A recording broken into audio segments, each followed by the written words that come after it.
Paula Wren believed her life had reached peak predictability the day she turned 33 and alphabetized all 1,149 volumes in the East Park Public Library. She rewarded herself by rescuing a scrawny gray tabby from behind the dumpster and naming him Kevin because that was the only name on the tag of an abandoned party hat also found in the alley. She never questioned why the hat said, "Kevin, you're a star."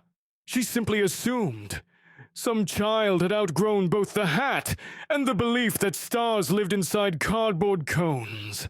For 6 lovable, uneventful months, Kevin lounged in sunbeams, batted pencils off Paula's desk, and contributed nothing more remarkable than a baritone purr. Then, one bleary morning at 5:47 a.m., Paula shuffled into the kitchen for coffee. Kevin sat on the counter, mouthing something that looked suspiciously like words. Paula blinked twice, decided she was witnessing a hallucination caused by decaf, and pressed the brew button. Kevin cleared his throat in a way cats were not meant to clear throats. "Wrong mug," he declared. "You always use the green one on Mondays. But sure, ruin the schedule, see if I care." Paula's fingers released the mug, which shattered in the sink. Hot coffee splashed everywhere. She performed an interpretive dance of shock, pain, and existential confusion. Kevin sniffed. "Dramatic. You might consider decaf again." You can talk," Paula whispered. "Astute observation," Kevin replied. "If you have any other startling revelations, gravity exists, water is damp. Please do share." She dropped into a chair and attempted logic. "Animals can't talk." Kevin jumped down, landing with a plop. "And yet, here I am, violating an apparent universal rule, much like how you violate fashion rules by pairing socks with cartoon squirrels and giraffes simultaneously." Paula, convinced she was dreaming, pinched herself hard enough to raise a welt. Kevin rolled his eyes. "Listen, I'm real. You're conscious, and your coffee is now undrinkable. Wake up, rebrew, and let's discuss breakfast." After omelets, Paula's, and tuna, Kevin's, they negotiated terms of existence. Paula insisted Kevin must keep quiet outside the apartment. Society wasn't ready. Kevin agreed with the enthusiasm of a cat, agreeing to take a bath, then strolled onto the fire escape and greeted the sunrise with, "Sup, blazing orb. Give us your best shot." A jogger 3 floors down screamed, tripped over her shoelace, and decided to take up chess instead of morning runs. Word spread anyway. 2 teenagers filming a skateboard fail captured Kevin heckling from the window. The clip landed on MeTube, under the title, "Grumpy Cat Actually Talks." Within 48 hours, it amassed 4 million views. A remix featuring auto-tuned meows, and an earnest debate about whether the footage proved government mind control radiation. Paula's phone exploded with notifications. She disabled them, but her email address leaked, and producers from talk shows began begging. She refused every invitation. Kevin, however, had opinions. "You know how many cans of premium albacore we could buy with network appearance fees? Gold foil albacore, Paula, the kind massaged by monks." "I'm a librarian," she said. "I like quiet." "Great," Kevin answered. "I like sarcasm. Let's share." Despite her resistance, a man named Clive Good circumvented Paula's defenses. He arrived at the library in a suit that looked ironed by lasers and introduced himself as a talent manager whose previous clients included an opera-singing goat and a psychic ferret. He spoke in quick bursts. Viral sensation, world tour, book advance, branding synergy, merch. Then he said the magic words. 6-figure check in advance. Kevin, hidden in Paula's tote bag with only his whiskers visible, murmured, 7 figures or we walk. Clive's eyes widened. He stared at the tote. Paula pretended to arrange bookmarks. Negotiations lasted 8 minutes. They left with a contract promising a 20-city speaking tour under the banner, Kevin the Catalyzer. Unleash your inner potential.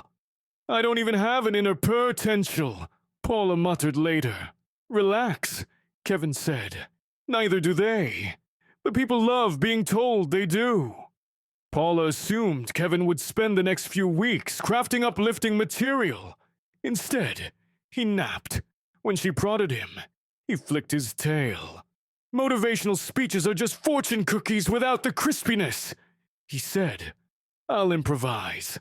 The first venue was the Summit Dome in Denver. Capacity 18,000. Before stepping on stage, Kevin insisted on a dressing room equipped with heated velvet cushions, a tiny chaise lounge, and a bowl of only the green pieces from rainbow-shaped kibble. Paula, now designated handler, on her backstage pass, watched interns pluck orange and purple kernels for hours. When curtain time arrived, Kevin trotted out to thunderous applause. Spotlights refracted off a disco ball shaped like a yarn skein. Paula hovered in the wings with a fire extinguisher's worth of anxiety. Kevin approached the microphone stand, which had been lowered to cat height, and cleared his throat with theatrical gusto. Hello, carbon-based payroll recipients, he began. The crowd roared. Kevin twitched an ear. Let's start with honesty. Most of you bought tickets because you thought I'd teach you how to chase dreams. Newsflash. Chasing is overrated. Observe me. He languidly licked his paw. When I want something, I remain still until a human delivers it on a silver platter. Dreams should chase you. Otherwise, what's the point? Murmurs rippled through the audience. A motivational speaker telling them not to chase dreams. Some laughed nervously. One man shouted, "This is reverse psychology." Kevin blinked. If I were using reverse psychology, I'd encourage you to scream affirmations into a mirror at 5 a.m. and drink kale sludge. Frankly, I don't care what you do, as long as you keep buying tickets to watch me not care. Silence. Then, inexplicably, applause. Paula's jaw unhinged. Kevin continued. Next topic. Gratitude journals. Humans adore listing things they're grateful for, as though the universe awards merit badges.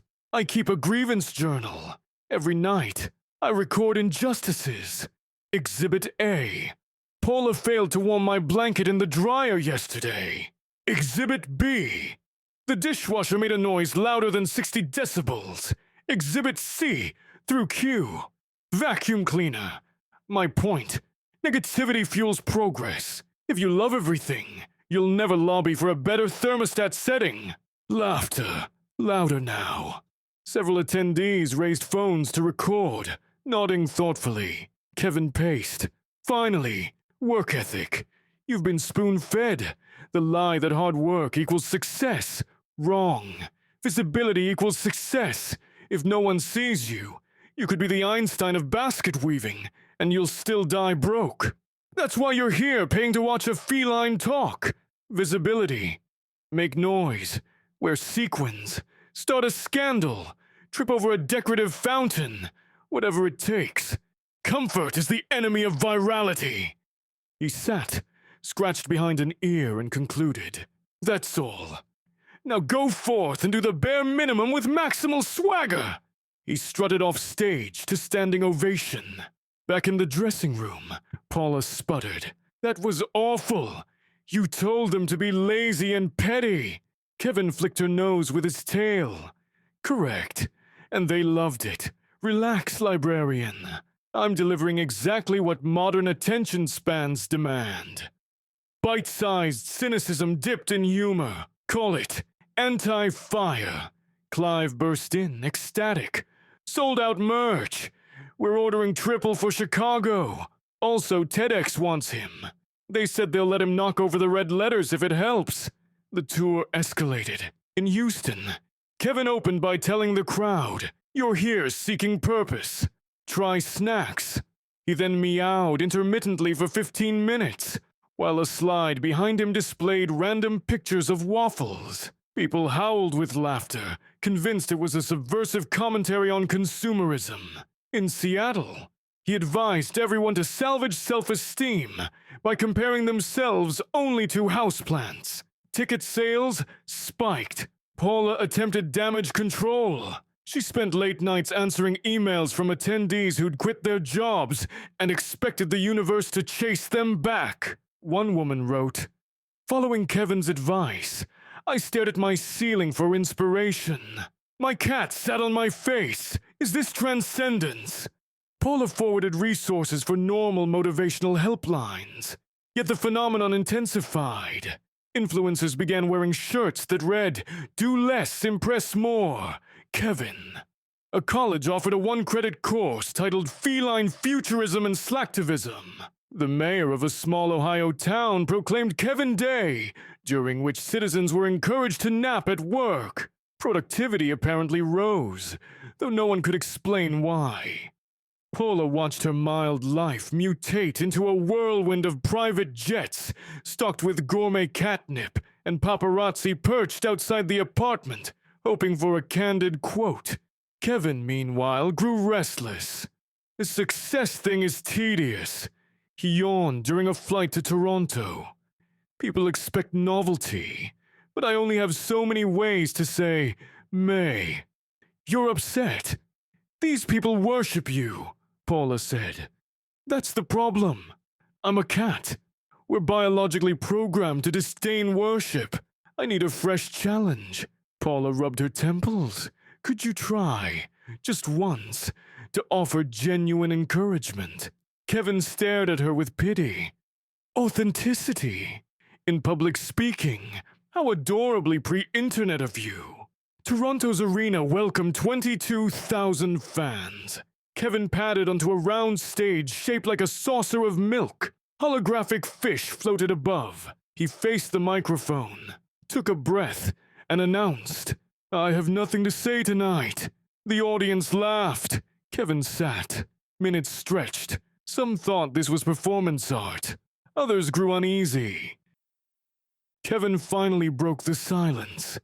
"If you're waiting for value, ask yourselves why you assigned value to me in the first place. I'm a house pet with vocal cords. That's it." He hopped off the stage midpoint and began weaving through front row seats. Cameras scrambled to follow. He continued speaking, now softer, forcing the sound crew to adjust. "Humans are desperate for external ignition. You download inspiration like you download weather apps. But maybe you don't need me. Maybe the only voice worth hearing is whatever you muffle with podcasts and endless webinars." Paula held her breath. Was Kevin encouraging them? A young man shouted, "But we paid $200! Kevin paused. "Yes, financial sunk cost is a powerful motivator. Consider this a practical demonstration." He climbed back on stage, curled up, and fell asleep. The crowd sat in stunned silence. Then, one by one, people began to leave, quietly, reflectively. A few disgruntled customers demanded refunds at the box office. Most didn't. They simply walked into the chilly Canadian night, unsure whether they'd been scammed or enlightened. Backstage chaos erupted. Clive screamed about breach of contract. Paula found Kevin grooming between his toes. "What was that?" she hissed. "An experiment," Kevin answered. "If your objective is to be a terrible motivational speaker, you must sometimes motivate accidentally. Balance." Clive burst in, clutching paperwork. "We're ruined! Sponsors want answers. Arena in Minneapolis threatening cancellation." Kevin blinked slowly. "Tell them the next show will be my grand finale. Exclusive content. Double attendance or their money back." Clive turned purple, but greed triumphed over caution. He announced on social media, "Kevin's Ultimate Unleashing! One night only!" Tickets vanished in 90 minutes. Paula cornered Kevin in the hotel. "Do you have a plan that doesn't involve public humiliation and lawsuits?" Of course. He exhaled, whiskers fluttering. I'm going to blow it all up in pyrotechnic glory. Sometimes the greatest demotivation is the demonstration that idols have feet of clay and paws of indifference. Paula realized, horrified, that she'd grown fond of the chaos. Somewhere along the way, the quiet librarian had become co-conductor of a circus. Minneapolis' final show. The arena's ceiling lasers etched giant paw prints on smoke. Scalpers commanded quadruple face value. Media outlets lined up like paparazzi at a royal wedding. The atmosphere buzzed, less like a motivational seminar and more like a prize fight. Paula prayed for minimal collateral damage. Kevin sauntered out in a sequined cape, an ironic gift from the wardrobe department. He surveyed the sea of faces, tails flicking rhythmically. Then he sat before the microphone and said only one word: "Why?"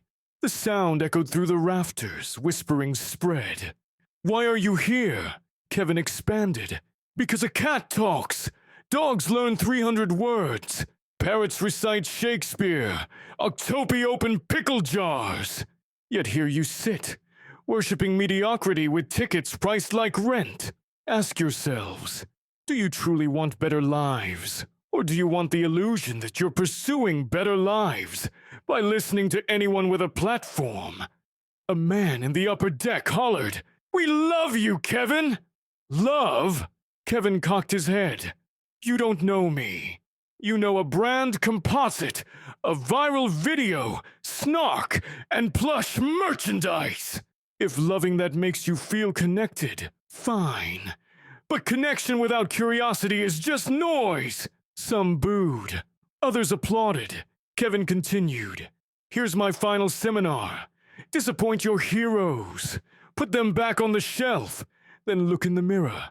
If staring at your own reflection terrifies you, change the reflection, not the glass.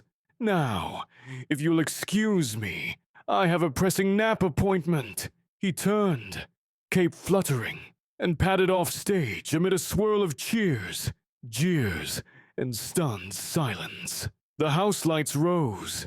Show over. Outside, opinions fractured into subreddits and breakfast debates across the nation. Critics called it the most blisteringly honest speech of the decade. Others labeled it feline nihilism. Merchandise sales quintupled.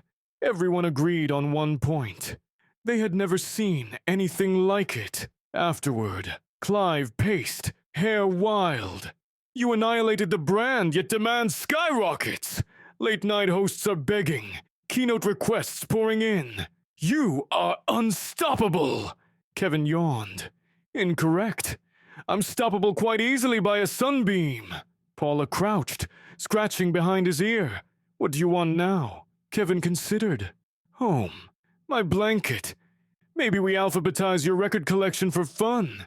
Clive sputtered. "You're quitting. We have a multi-million-dollar trajectory." "Trajectories are for meteors," Kevin replied. "I'm a house cat." And that astonishingly settled it. Kevin's contract contained an unprecedented feline autonomy clause, inserted by an overzealous animal rights attorney, allowing him to terminate engagements for any reason, including boredom. Clive threatened to sue, but the optics of a grown man litigating against a rescued alley cat discouraged him. 2 weeks later, Paula and Kevin returned to the calm of their apartment. Paula resumed shelving books. Kevin resumed knocking them over. Sometimes he still spoke, but only to Paula. She asked if he missed the spotlight. "I miss the tantrum of applause like I miss fleas," he said. "Fame is a laser pointer. Everyone chases the red dot without noticing the hand controlling it." "And who controls it?" Paula asked. Kevin grinned in that imperious feline way.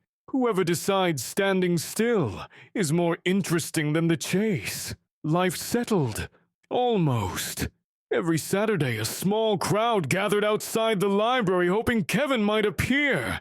He sometimes did, usually to critique people's outfits or steal turkey sandwiches. One afternoon, he perched on the front desk and announced, "Free seminar. Return your overdue books or face existential emptiness." Fine's revenue doubled. Paula often reflected on the whirlwind and wondered what, if anything, people learned. Kevin offered his theory one evening while they watched the city skyline glow orange. "Humans crave permission to ignore impossible expectations," he said. "I provided an excuse, wrapped in humor. But eventually, the smart ones realized they don't need permission at all. They still paid a fortune," Paula noted. "Tuition," Kevin corrected. "Every revelation charges a fee. At least I let them skip quinoa bowls." She laughed, surprised at the fondness in her own voice. "You really were the worst motivational speaker ever," Kevin purred. Mission accomplished. Months passed.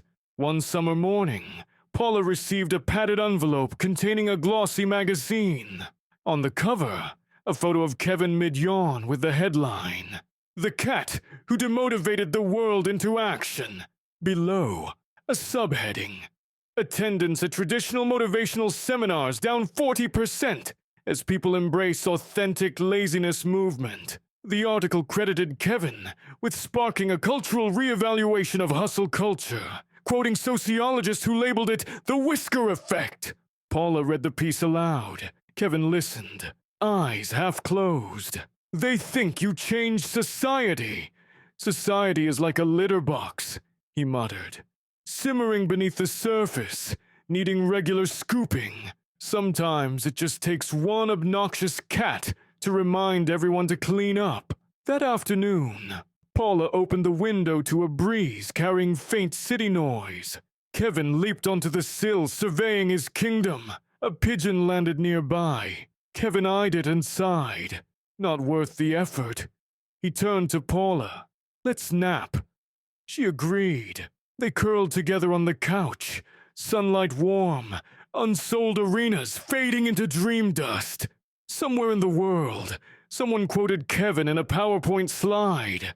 Somewhere else, a teenager decided to skip a 5 a.m. inspirational webinar and sleep in. Life went on, occasionally nudged by the memory of a cat who preached cosmic indifference with comedic flair. And in a modest apartment above the East Park Public Library, the worst motivational speaker in modern history purred, content, invisible, utterly triumphant in his refusal to try.